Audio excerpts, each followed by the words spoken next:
আজ এমন রাবড়ি আইসক্রিম বানাবো রে, একবার খেলেই দোকানেরটা ভুলে যাবি রে।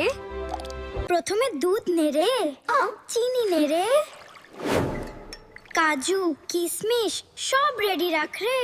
এবার দুধটা ভালো করে জাল দে রে। ঘন না হলে আসল মজা আসবে না রে। এবার চিনি আর জাফরান দে রে। গন্ধেই মন খুশি হয়ে যাবে রে। এবার পেস্তা আর কাজু কুচি কর রে, বেশি দিলে আরো জমে যাবে রে। লে হালুয়া। সবকিছু এবার একসাথে মিশিয়ে দে রে। দেখেই কুচুপুচু লাগবে রে। এবার বাক্সে ঢেলে ফ্রিজে রেখে দে রে। এই অপেক্ষাটাই সবচেয়ে কষ্টের রে।